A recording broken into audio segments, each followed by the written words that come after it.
হরে কৃষ্ণ, রাধে রাধে। শুধু কৃষ্ণ ভক্ত, গৌর ভক্ত, হরিভক্ত আমার মা সকল, বাবা সকল, আপনাদের প্রতি প্রত্যেকের চরণে আমার সশ্রদ্ধ প্রণাম। প্রণাম জানাই আমার সাধুগুরু বৈষ্ণব মণ্ডলীর চরণে। অনলাইন উপস্থিত যত আমার দাদা মায়েরা, আত্মীয় স্বজন, ভক্ত শ্রোতা, সাধুজনা, গুণীজনা, কাছের দূরের যত আমার সকল ভক্তবিন্দু রয়েছেন, আপনাদের প্রতি প্রত্যেকের চরণে আমার সশ্রদ্ধ প্রণাম। অন্তরঙ্গ স্থল থেকে অনেক অনেক ভালোবাসা, অভিনন্দন। বলুন আপনারা কেমন আছেন? আশা করি প্রাণ গোবিন্দ রাধারানীর কৃপায় সকলেই ভালো আছেন। আমিও আপনাদের অনেক অনেক আশীর্বাদ ভালোবাসায় খুব ভালো আছি। তো আজকে আমি যে পালা প্রসঙ্গ বর্ণন করব, দেহতত্ত্বের বিষয়। যে আমরা গুরু গৃহে যদি যাই, শিক্ষাগুরুর আশ্রয় যদি নেই, আশ্রয় যদি পেয়ে যাই, তো আমাদের 4টি দেশের কথা উল্লেখ থাকে সেখানে। তো আপনার এই শরীরের মধ্যে স্বশরীরে থেকে আপনি কোন দেশে বিরাজ করছেন? তো আমরা এই নিগুড় দেহতত্ত্ব কথা আজকে আমরা জানবো। আপনাদের কাছে অনুরোধ করছি, ভিডিওটা একদমই ইম্পর্টেন্ট ভিডিও, স্কিপ না করে পুরো ভিডিও দেখুন, দেহতত্ত্ব জানুন। আগে থেকে আপনারা ভিডিও দেখছেন, আরও দেখতে থাকুন, অনেক কিছু আপনারা পাবেন। তো আপনাদের কাছে অনুরোধ করছি, ভিডিওটা একদম স্কিপ না করে পুরো ভিডিওটা দেখতে থাকুন। যদি ভিডিও ভালো লাগে অবশ্যই চ্যানেলে লাইক, শেয়ার, কমেন্ট করে চ্যানেলটি সাবস্ক্রাইব করে পাশে থাকবেন। তার আগেই বলতে চাই, যারা আগে থেকে আমার চ্যানেল সাবস্ক্রাইব করে আমার ছোট্ট বড় ভিডিওগুলো দেখছেন, আপনাদের প্রতি প্রত্যেকের চরণে সশ্রদ্ধ প্রণাম, অন্তরঙ্গ স্থল থেকে অনেক অনেক ভালোবাসা, অভিনন্দন। যারা আমার চ্যানেলে এসেছেন এখনও পর্যন্ত চ্যানেল সাবস্ক্রাইব করেননি, আপনাদের কাছে অনুরোধ করব, যদি ভিডিও দেখে ভালো লাগে অবশ্যই চ্যানেলটি এখনই সাবস্ক্রাইব করে পাশে থাকুন। এইসব কথা আপনি কোথাও খুঁজলে পাবেন না বাবা। সবার গুরুদেব ব্যাখ্যা দেন না। শিক্ষামন্ত্র নিয়েছেন, দীক্ষা নিয়েছেন, কিন্তু এখনো জানতে পারেননি। আপনারা বাংলাদেশ সেখান থেকে সৌদি আরব সবাই আমাকে কমেন্ট করছেন, দিদিভাই এইরকম একটা গুরুর সন্ধান দিন যিনি আমাকে সব কিছু জানাবেন। দিদিভাই আমি মন্ত্র নিতে চাই। তো বাবা কমেন্ট আসছে, সবারই কমেন্ট আমার দেখার সৌভাগ্য হয় না।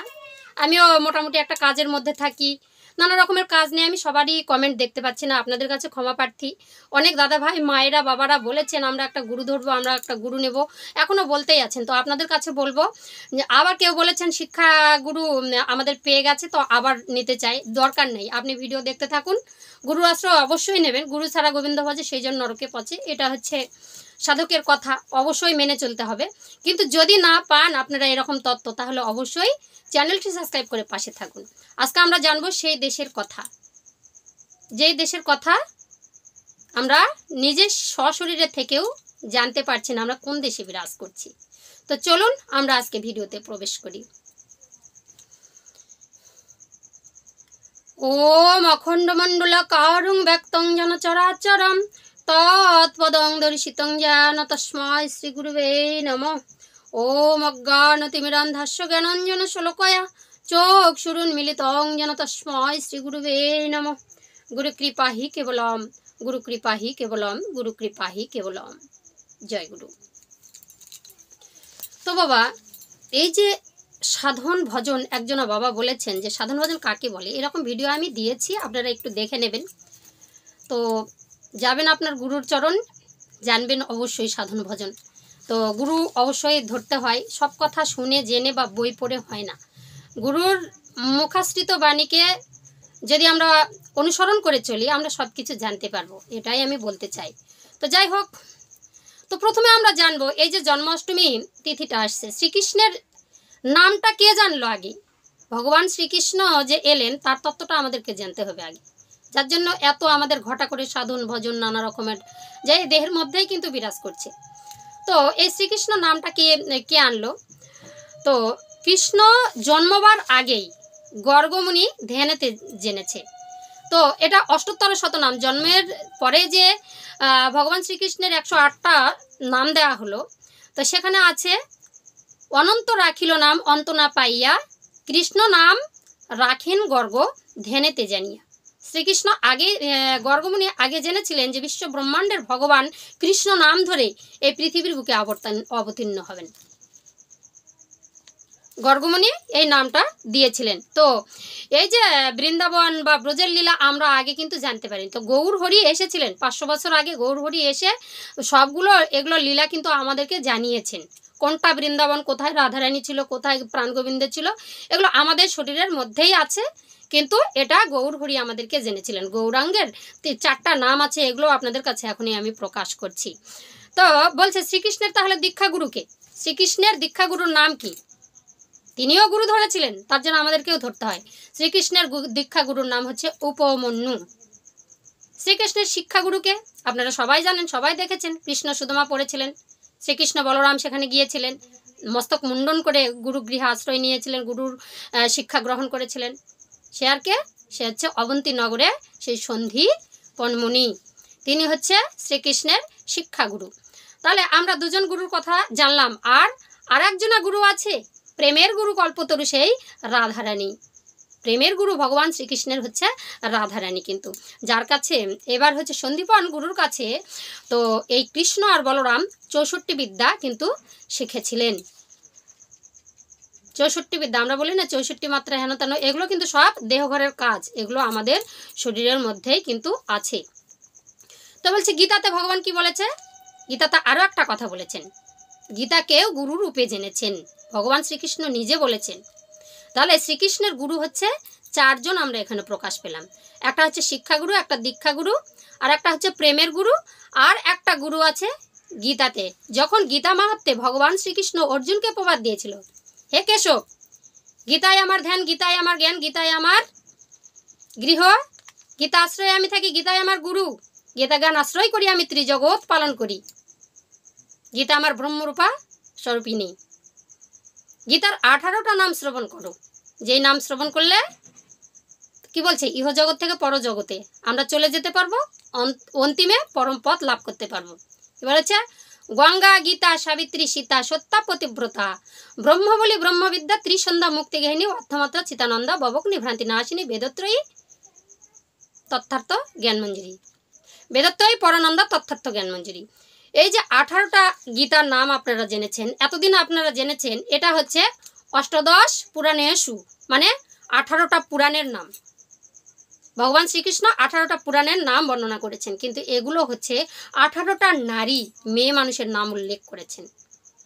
গীতা ব্যাখ্যার্থী যারা রয়েছেন তারা অবশ্যই জানবেন, কিন্তু অনেকেই জানেন না। 18টা নাম আমরা শ্রবণ করি, আবার মুখে মুখে বলি, আমরা বলি যাকে এই কটা নাম বললে আমরা অন্তিমে পরমপদ লাভ করব, কিন্তু 18 জনা কে ছিল? 18 জনা 18টা নারীর নাম করেছিল, ঠিক আছে? 18টা খণ্ডে 18টা নারীর নাম করেছেন ভগবান শ্রীকৃষ্ণ। তো এগুলো জানতে হবে। শ্রীকৃষ্ণ কিন্তু শিব পূজা করেছিলেন গোপনে। শ্রীকৃষ্ণ শিব পূজা করেছিলেন কখন? যখন সন্দীপন মুনির কাছে শিক্ষা শেষ হলো, গুরুদেব সন্দীপন তাকে আদেশ করেছিলেন, শ্রীকৃষ্ণ যাও, তুমি কোথায় যাবে? এখান থেকে তুমি চলে যাবে কোথায়? সেই রৈবত পর্বতে। রৈবত পর্বতে সেই বটুক পর্বত, সেখানে যাবেন। রৈবত পর্বতের আন্ডারে আছে আবার হচ্ছে বটুক পর্বত, সেখানে বটুকেশ্বরের ধ্যান আরম্ভ করো। সেখানে যদি তুমি ধ্যান আরম্ভ করো বটুকেশ্বরের, তাহলে কিন্তু তুমি সিদ্ধি লাভ করতে পারবে, ঠিক আছে? তো কি করলেন? 7 মাস কিন্তু সেখানে ভগবান শ্রীকৃষ্ণ তপস্যা করেছিলেন। আপনারা হচ্ছে ঘাটবেন, এটা হচ্ছে তত্ত্ব রসামৃত জ্ঞান মঞ্জুরির কথা বলছি। তো আপনারা তত্ত্ব রসামৃততে খুঁজেছেন, গুরুদেব সেটা দেখে আপনাদেরকে অনেক প্রবাদ দিয়েছেন, কিন্তু অনেক অনেক নিগুড় তত্ত্ব লুকিয়ে আছে, সেগুলো কেউ ব্যাখ্যা দেয়, কেউ দেয় না। তো অবশ্যই আমাদেরকে জানতে হবে। তো এই গুপ্ত ধন যদি আমরা আঁকড়ে ধরে বসে থাকি, তাহলে পৃথিবীতে প্রকাশ হবে না। তো গোলকের গোপন ধন ছিল শ্রীকৃষ্ণ, সেই মধুর নাম সংকীর্তন। তো কি করলেন? গৌর হরি এসে সেই গোপন ধন নিয়ে এসে মানুষের কাছে বিলালেন। একটা কি করেছিলেন? শোভা তৈরি করেছিলেন, সেগুলোকে নিয়ে দাঁড়া দাঁড়া বিলালেন। না হলে গুপ্ত ধন তো কেউ বুঝতেই পারতো না, আমরা কোনোদিনও এই হরিনাম সংকীর্তন পেতাম না, আমরা পাপমুখী হয়ে থাকতাম, তাই না? তো অবশ্যই জানাতে হবে, আমাদেরকে শেয়ার করতে হবে। যদি না শেয়ার করি তাহলে কিন্তু হবে না। তো গৌরহরি বলেছে তুমি নিজে নিজে পার হলে হবে না, সবাইকে নিয়ে যেতে হবে। তা কি বলছে? আত্মতত্ত্ব জ্ঞানী যারা রসপান করেন তারা, তো আত্মজ্ঞান যাদের নেওয়ার ইচ্ছা আছে তারা কিন্তু ভিডিওগুলো দেখেন, খুঁজে খুঁজে বেড়ান, তারা রস পান করেন। এই যে কৃষ্ণনাম হরিনামের রস, এই দেহতত্ত্বের রস যারা একবার ডুবে গেছে তারা কিন্তু উঠতে চায় না, তারা শুধু সন্ধান করে এরপরে কি পাবো, এরপরে কি পাবো, তাই কি না? একদম। তো আমরা খুঁজি, আমাদের দেহের মধ্যে 4টি দেশ রয়েছে। সাধকের দেশে বলছে গুরু, শিক্ষা গুরুর ঘরে গুরুদেব 4টি দেশের কথা বলে, কি? স্থূল, প্রবর্তক, আর সাধক, আর সিদ্ধি, তাই না? এই 4টা দেশের কথা বলে। আপনারা জানেন কিনা আমি জানি না, যদি না জানেন অবশ্যই জেনে নিন। তো স্থূলটা কি? স্থূলটা হচ্ছে এই মায়াময় জম্বুদ্বীপ, যেখানে আমরা পৃথিবীতে এসেছি। এই পৃথিবীর কোন পৃথিবীতে? আমরা দেহঘরের পৃথিবী, যা আছে বিশ্ব ব্রহ্মাণ্ডে তা আছে এই দেহভাণ্ডে। তো যখন আমরা আসলাম শিশুকালে আমাদের একটা নাম হয়। তো সেই সময় আমরা হচ্ছে মায়াময় জম্বুদ্বীপে ডুবে যাই, মায়ার ঘরে আসি, মাকে মা বলে ডাকি। তখন তো ডাকতে পারি না, কিন্তু মা মায়ার বাঁধনে আমাদেরকে বেঁধে ফেলায় ভগবান শ্রীকৃষ্ণকে ছেড়ে আসার পরে, তাই না? তা বলছে প্রবর্তকটা কি? তাহলে স্থূল দেশটা কোনটা? মায়াময় জম্বুদ্বীপ। সেটা কোথায় আছে অবশ্যই আমাদেরকে জানতে হবে। তারপরে বলছে প্রবর্তকের দেশ, এটা হচ্ছে নিত্য নবদ্বীপ। আপনি যদি বল কোন নবদ্বীপ? নবদ্বীপ ধাম। আচ্ছা, সেই ধামটা কোথায় আছে? দেহের মধ্যে সবই আছে, অবশ্যই বর্ণনা করব। তারপর বলছে সাধকের দেশ, কোনটা? সাধক সাধনা করার পর কোথায় যায়? যাবার চেষ্টা করে বৃন্দাবন। আগে বলবে না একটু নবদ্বীপ থেকে ঘুরে আসি, তারপরে বৃন্দাবন যায়, তাই না? তো এটা হচ্ছে নিত্য বৃন্দাবন, সাধকের দেশ। তারপরে সিদ্ধির দেশ কোনটা? সেটি হচ্ছে ব্রজধাম, রাধারানীর দেশ। তো এগুলো আপনি যে কোনো দেশে, আপনি যে দেশেই যান না কেন, তো এগুলো সব সাধন ভজনের মধ্যে পেয়ে যাবেন। তো গুরুর আশ্রয় অবশ্যই নিতে হবে। আপনার গুরুদেব বলবেন, জিজ্ঞেস করবেন যে এই দেশগুলো আমাদের দেহের মধ্যে আছে, কোথায় আছে। আমার ভিডিওর কথা আর আপনাদের গুরুদেবের কথা এক হচ্ছে কিনা অবশ্যই কমেন্টে জানাবেন, ঠিক আছে, যাদের গুরু আশ্রয় নিয়েছেন। তো বলছে আমরা মায়াময় জম্বুদ্বীপ থেকে আমরা কিন্তু আছি, এই মায়াময় জম্বুদ্বীপে এত মায়া, স্ত্রী পুত্র আত্মীয় স্বজন ভাই বন্ধু, এই যে দারাসুত পরিবারকে নিয়ে আমরা আত্মহারা হয়ে আছি। আমরা কোন দেশে তাহলে আছি? স্থূল দেশে, মায়াময় জম্বুদ্বীপে। তারপরে আমরা মনে করি যে চলুন তো একটু আমরা এই যে মায়ের তো সংসার করে যাচ্ছি, চলো না গো একটু নবদ্বীপ থেকে ঘুরে আসি, চলো একটু নবদ্বীপে ঘুরে আসি। তো তখন আমরা কোথায় যাব? যদি নবদ্বীপে যেতে পারি সেটা হচ্ছে প্রবর্তকের দেশ। তারপর কোথায় কোথায় যাব? মায়াপুর দর্শনে যাই, সেখানে তা আরও মায়া, সেখানে আরও মায়া, মায়ায় মায়ায় ভর্তি ওই মায়াপুর। তো আমাদের দেহের মধ্যেই আছে এগুলো, যত উঠতে চাইবেন এই সব জিনিসগুলো আঁকড়ে আঁকড়ে ধরবে, তাই না? তারপরে কি আছে? একটু বৃন্দাবনে ঘুরে যাই, চলো বৃন্দাবন রাধা গোবিন্দের লীলা তীর্থধাম একটু দর্শন করে আসি। এটাও দেহের মধ্যে আছে, যেতে তো হবে অবশ্যই। তারপর বলছে ব্রজধামে যাই, নাকি? ব্রজধামে আর কেউ যেতে চায় না, কেন? সেটি হচ্ছে সিদ্ধির দেশ। সেখানে যদি মানুষ পৌঁছে যায় তাহলে ইহজগতের মায়া কেটে ছাই হয়ে যায়। সেখানে পৌঁছালে সাধকের আর কিছু প্রয়োজন নেই। এই সিদ্ধি দেশেই আমরা পৌঁছাতে পারি না, আমরা বৃন্দাবন যেয়ে আটকে যাই। সিদ্ধির দেশে যাওয়া অত সহজ নয়। গিয়েছেন কোনো কোনো ব্যক্তি যারা এই মানব দেহের যত রকমের মায়া মমতা ত্যাগ করে এমন জায়গায় যায় বসে আছেন, উড়ির ঢিপি হোক আর সাপেই হোক আর বাঘেই খাক, ওগুলো কোনো ভয় করে না। সেই দেশে গেলে আপনার কোনো পোকামাকড়ও আপনাকে ছুতে পারবে না, আপনার দেহটাকে সেইভাবেই তৈরি হবে সাধনায়। তো বলছে এবার বৃন্দাবনে গেলে আপনি ওখানে পাবেন সনাতন মন্দির আছে। তো তারপর কি বলছে? জগৎ শেঠের মন্দির, লালাবাবুর মন্দির আছে কিন্তু। তারপর আছে কি? বসনচুরির ঘাট, এরকম কেশি ঘাট, মেলা কিছু পাবেন আপনারা বৃন্দাবনে গেলে। কিন্তু সেখানে হরে কৃষ্ণ নামই চলবে, হরে কৃষ্ণ হরে কৃষ্ণ। অনেক সাধুরা দেখেন রাধারানী বলে না, হরে কৃষ্ণ এরকম বলে, তাই না? হরে কৃষ্ণ, এটা হচ্ছে বৃন্দাবনে যারা রয়েছেন, বৃন্দাবনে যারা গিয়েছেন তারা এই হরে কৃষ্ণ বলবেন, সেখানে অন্য কিছু চলে না। তারপর যদি আপনি ব্রজধামে যান, বৃন্দাবনটা আলাদা, ব্রজধামটা আলাদা। ব্রজধাম এখানে কি? এখানে হরে কৃষ্ণ নাই, এখানে হরে কৃষ্ণ হবে না, এখানে কি ডাকে? রাধে শ্যাম রাধে শ্যাম রাধে শ্যাম এরকম বলবে। তো যদি আপনি ওই বর্ষানায় যাবেন, ওটা হচ্ছে রাধারানী সেখানে রাজা হয়েছে। ভগবান শ্রীকৃষ্ণ মথুরা থেকে ফিরে যখন দ্বারকায় রাজা হলেন, তদ্রূপ রাধারানী বর্ষনার রাজরানী। তো ওখানে গেলে এরকম হরে কৃষ্ণ চলবে না, ওখানে রাধেশ্যাম আপনাদের বলবে। তখন আপনাদের কি বলতে হবে? যতক্ষণ আপনি জয় রাধে না বলেছেন ওই দেশে আপনি পৌঁছাতে পারবেন না, আপনাকে ঢুকতেই দেবে না। ওখানে শ্রীকৃষ্ণের কোনো স্থান নেই, রাধারানীর দেশে শ্রীকৃষ্ণের কোনো স্থান নেই।